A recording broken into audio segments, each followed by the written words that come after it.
Hello, beautiful people. Guys, I'm rejuvenated, I'm refreshed, but I'm a little bit depressed because today's January 7th. 4 days ago, the United States captured, stole, invaded, etc. Venezuela. And for those of you that don't know, I am a first generation Venezuelan American. So basically, my mom and my dad are Venezuelan. So I grew up with the culture, I speak the language. Um, and yeah, but basically, growing up my entire life, learning about this conflict, knowing about it, I've been translating asylum request papers, which are basically political asylum requestees that come from Venezuela and they need to translate their experiences from Spanish to English. I've been working on that with my aunt who's a lawyer for almost 10 years now, y'all. Like this is a conflict that is really close to home, if not my home. So today I kind of wanted to give y'all a different perspective on it because um, even though I have been hearing so much from the opposition party, which is considered to be far right, I do have my own perspectives, y'all. I'm obviously not part of the far right. I've been part of a lot of political protest in, for example, my city in Atlanta, and I've had a lot of experiences with anarchist spaces and leftist spaces because that's really always where I found my home. Um, really, like, that is maybe the only place that people were welcoming to me. I visited Venezuela. The last time I visited Venezuela was in 2021, 2022, something like that. And guys, I look different. I had blue hair. I had so many piercings. I'm definitely alternative, right? And it's not the most welcoming space for that there. I mean, this is a country that is still very conservative. It's a country that is um, I would say like generally more on the right side. At least my family, at least the opposition party, this is a lot of Catholics, this is a lot of Christian people. Um, and so I have not found my home on the far right, guys. I have not found my home there. Not to mention that in the US, there's just so many racist people and so many people that just because I'm Venezuelan will be rude to me, or because I'm queer will be rude to me, etc. So I wanted to give y'all my understanding of the situation and just kind of give a perspective of, this opposition, but from maybe a more left leaning perspective. I'm sure, if you're watching this, you're probably interested in the situation, or at least, I mean, at the minimum, you're hearing things about it on TikTok and everything. I mean, this is a pretty crazy thing to happen. This is Donald Trump breaking international law. This is a group of people in Venezuela, a lot of people who are from the Venezuelan diaspora being happy about it. This is a lot of people being angry at the amount of imperialist action that Donald Trump has taken place. This is really one of the first times that we're seeing Donald Trump do this great of a power move without some sort of congressional approval, without some sort of international approval. It's really quite literally just like, you know, him doing what he wants to do. We all know why. We don't need to debate that. It's pretty clear that this is because of the oil in my country. But today I want to show you guys maybe a different perspective. I've been hearing a lot of things about, especially from left-leaning people, talking about how a lot of Venezuelan Americans are going to give you a perspective that is aligned with propaganda. I mean, if you see it from my perspective, the day that this all happened, it was really a day of celebration. So just to give you a little bit of context on the Venezuelan diaspora, around 2016 is when the greatest quantity of asylee requesters came to the US. This is when me and my aunt started really translating all of these experiences. And this is really when the Maduro administration was starting to be protested on large scale. And this is because it had gotten to a point where a lot of people that were against Maduro, who were part of the opposition party, were being persecuted, stalked, threatened, beaten, really all throughout the country. So we were getting a lot of people that were immigrating to the US or immigrating to Colombia, Brazil, Peru, just basically anywhere. That's where, Venezuelans were going. We have Venezuelans that were going to Spain, Venezuelans who were going to Italy, France. It's a mass migration crisis, right? Like, really a lot of people escaping the conditions of life where you have your peers who are robbing you at times. There was roads in Venezuela, like main highways that were known to have spikes in the road called, I think it's Miguelitos. And those are spikes in the road, and basically if you were driving through there, you would get trapped and then you would be robbed. So these are kind of the conditions that were occurring in this time, and was going to be like this until about 2018 or even closer into COVID period, which is around COVID period is when the dollar was adopted in the country. And so, yeah, obviously you have a whole group of people, leaving the country because of these conditions. For example, we had a case where there was a family who had a long tradition of presenting a big parade piece, right? It was like a Catholic tradition. And eventually what ended up happening is that some of the Chavista colectivos groups, basically whenever there's a conflict between people, it's usually the opposition and the colectivos, paramilitares, paramilitary groups. The colectivos are a paramilitary group. It's not directly a part of the administration, but it is said that they receive funding, or they at least receive some sort of resources from the government, which is why you do see a lot of the opposition party being targeted, and that's why you do see a lot of opposition members being against the Chavistas and the Maduro regime in general, the Maduro administration. So this is the conflict, right? During this event, the one that I'm mentioning right now with the parade, the they weren't even part of the opposition. They were pretty apolitical, and they were contacted by the Chavistas or the colectivos and basically asked if they could take over the parade. And because of the amount of tradition that was behind the parade, they said no, right? They said, no, we're going to keep doing our parade. We're going to keep doing it the way we want to do. As it turns out, it wasn't going to be that simple. And this is how it is for a lot of these cases. The second that the opposition either expresses their resentment or expresses their disapproval of whatever the Chavista or colectivo or paramilitary group wants, they will be persecuted for it. So, for example, for this person, they were told that they were going to be killed, that their family was going to be killed, and so they moved to a rural city trying to escape the threat. The colectivos came after them and kept on stalking the old home, and it got to the point where these people had to move to the United States.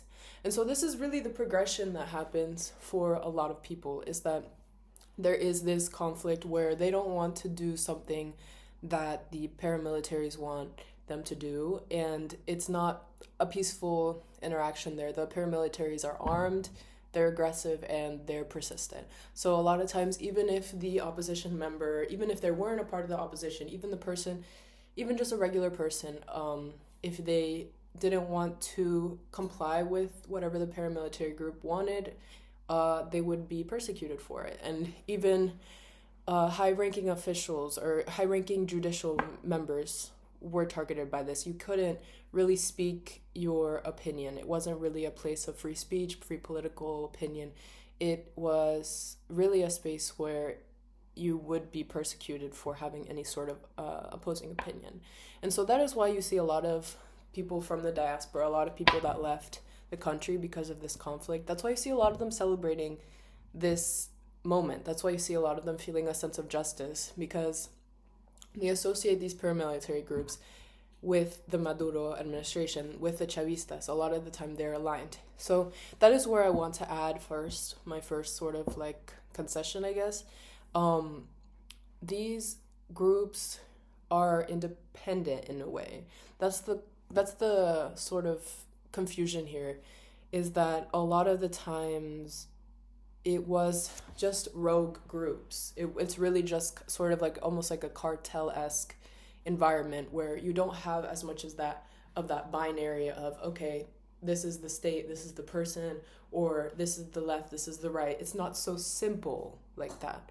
And so because of the amount of different people and different groups and elements that are occurring, it's difficult to understand for a lot of people that just because there are militant Chavista groups or militant paramilitary groups, depending on, whatever association they're part of, just because they're there, it doesn't mean that it's necessarily a part of the Maduro administration. Now, did the Maduro administration ever go against these people? No. So that's another problem, right? Is that it was not necessarily against him, so obviously he didn't, try to mitigate for the people that were actually being persecuted by these, what were basically terrorist organizations. And so that's where you get a little bit of muddiness, because obviously if your president isn't defending you against these paramilitary groups, it's almost like an acceptance, or like a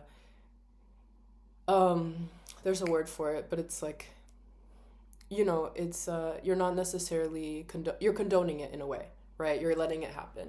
And so that's what happened, and that is why a lot of these people, just repeating what I said before, are associating the Maduro regime with or administration. And I say both because I do believe that Chavez paved the way for Maduro to be president. So to me, they're about the same. It's the Chavez Maduro regime, whatever you want to call it. It's all really the same people at the end of the day.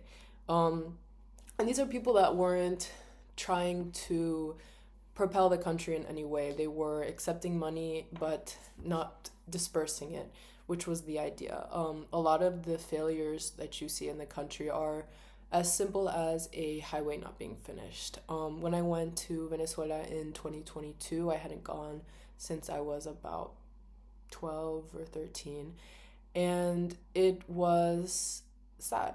You would walk around and there was projects that were, half built, highways that were half built, whole entire infrastructure projects that were half built and just abandoned. It's almost like half promises. And so that's why there's a lot of discontent with the past years of the administration, not to mention that there have been a lot of elections, and during the elections there's a lot of opposition. There's opposition members that are quite literally counting the votes, and then still the vote doesn't end up being the official vote. So it's just, that's why it's a dictatorship. It's sort of self-serving in a way, the administration. And so that's the context that a lot of people from the diaspora have, because the people that left are obviously the people that were not content. They were obviously the paramilitary groups could stay and keep terrorizing, the citizens, but the citizens that were terrorized left. And so that's why you're seeing a lot of Venezuelans who are part of the diaspora celebrate this moment. That's why you're seeing people be happy about it. Is there necessarily validity in that celebration? Me personally, I don't think so. I sort of feel like we've just switched dictators. Like, we've just sort of kind of got the American dictator now. So for me, it's not really a win. For me, I think that, and we're already seeing it. I think Donald Trump today, he seized about 30 or 50 million barrels of oil. So it's not really, we're not really benefiting from this. I've sort of been explaining it to people, like, Donald Trump is going to take a bite of the apple, which is our oil, bite it, spit it out, and whatever little piece that he decides to just leave, whatever little thing, that's going to be what the Venezuelans get. Now, for a lot of people, this is a moment of movement because of the past couple of years, because of the lack of infrastructure plans from the government, because of the lack of involvement, because of basically the nothingness that the government has been giving. This is a moment of movement. I mean, like, before this, it kind of felt like a stalemate, kind of like, okay, like, really just waiting for some energetic source. And so that is almost the idea there. And you will see still people, because like I said, there's obviously going to be Chavistas that are peaceful, there's going to be Chavistas that are paramilitary. You're going to see people that are still supporting Maduro and still wanting him to come back. And even me, I think, in the greater context, I wouldn't necessarily say that I want Maduro back. Like, I love him, but like, I do think that in the hands of the US, I don't really think that we would benefit. I mean, I would hope that even with maybe with the entry of different economic groups, because I'm sure that Venezuela will be gentrified. I'm hoping with that there is a future where we can go back and it would be safe, because most of my family has been robbed in Venezuela. Most of my family has been hurt. I mean, that's the majority of my family is still there. The other half, you know, the all of my family is from there, right? And so, if you know, if we could come back, that would be cool. That's just, as in terms of who actually left, obviously it's the people that have been persecuted. Even my other side of the family who is still there, um yeah, it's not majority, it's half and half have left, half have stayed. But the half that is still there have been robbed multiple times. Like, it's not funny, but they have been robbed multiple times. Like, my uncles have been robbed multiple times. Like, the country is not in a good condition, but if this somehow moves it in a good way, if it somehow gives it movement, then that's good. However, internationally, and the way that the international forces are moving, y'all, I'm scared, because it's feeling like terrorism and this idea of drugs and terrorism is used sort of as a scapegoat to justify whatever political course the president of the United States wants to take. And it's scary, because I obviously don't share the beliefs as the president. I am not transphobic. I am not racist. I am not homophobic. I am not a misogynist. I am not a capitalist. I am very much anti all of that. And if I keep spreading my opinions and my beliefs, will I one day be considered a terrorist? Like, it's creating a space, and we can call it what it is. This fascist regime is creating a space where other opinions are going to be threatened. And the idea of this monoculture, similar to, Hitler's idea of this one thought that everyone had to have, right? Everyone had to believe that the Germans were the Germans were the superior race. Everyone had to believe it. It slowly but surely constricts this agenda, the fascist agenda, slowly but surely constricts who is actually okay, to the point where the only people that are okay is quite literally the person that is running it and the other people that are running it with him. So that's what's scary to me, is the fact that one day maybe my phone will be searched in the airport and I will be put into a deportation office, or maybe one day I will be in the wrong situation, and this threat that is happening is not just with me. I mean, that's the selfish part, right? Is me worrying about my political opinion, but it's always expanding. I mean, now Donald Trump is threatening to take over Colombia, trying to take over Greenland, trying to take over Cuba. Any place that has any difference of opinion is susceptible, essentially. And so that is scary, y'all. That is scary, because we're not necessarily in a world now. We saw with Gaza and everything and the genocide that happened there, that the international law is not above the United States. The international law is not above Russia. The international law is not above China. These three forces do what they want to do, and they do it when they want to.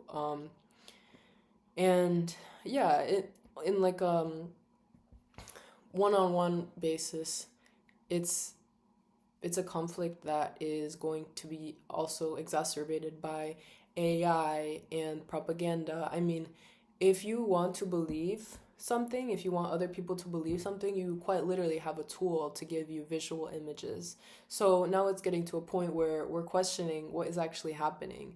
Even me, when I saw all this news and I saw all these people being like, don't listen to Venezuelan people of the Venezuelan diaspora, celebrate, etc., I was like, damn, like, what am I missing here? Because, like, me personally, I've spent years reading about the Venezuelan regime. I've been about the Maduro regime. I've been spending years hearing about how people have been persecuted, hearing my family get robbed, and I was like, damn, like, what is, like, what am I supposed to believe? What am I not supposed to believe? And it's really that harmful. The propaganda is just these sort of big statements that are made, and with little consideration for the nuances, right? And yes, of course, we can live in a world where there's nuance, but at the same time, like, how many people are actually going to understand that there's nuance, right? How many people are going to understand that when people say, listen to Venezuelans, they mean listen to actual information, not AI videos, not, whatever angry thing is happening. Like, how many people are going to understand that? That's the scary part. And yeah, I mean, listen, like, as far as what I'm thinking, that's where my brain is at. And obviously this is a developing crisis. And like, I even am scared to say sometimes these opinions because people don't want to hear anything that is contradicting, and anything political people get pissed about. So yeah, guys, listen, we're fighting this, and every day something new will happen, and all I can hope for is that at the end of the day, there's positivity, and that there won't be any deaths, and that there won't be any more suffering. That's really all I can hope for, and that's really all anyone can hope for, right?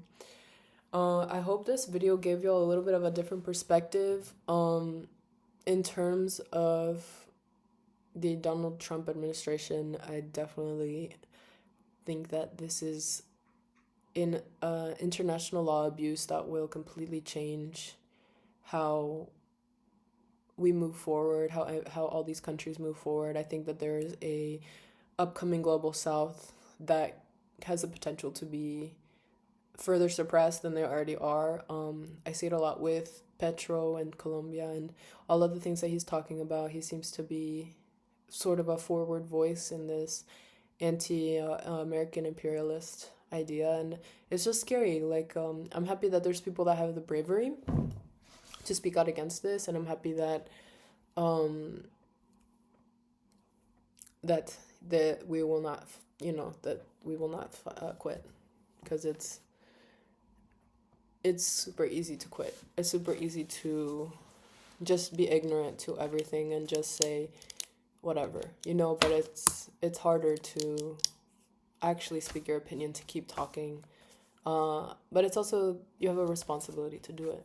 So yeah, these are the things that are running through my head. If you have any questions, let me know. This is really an account of first base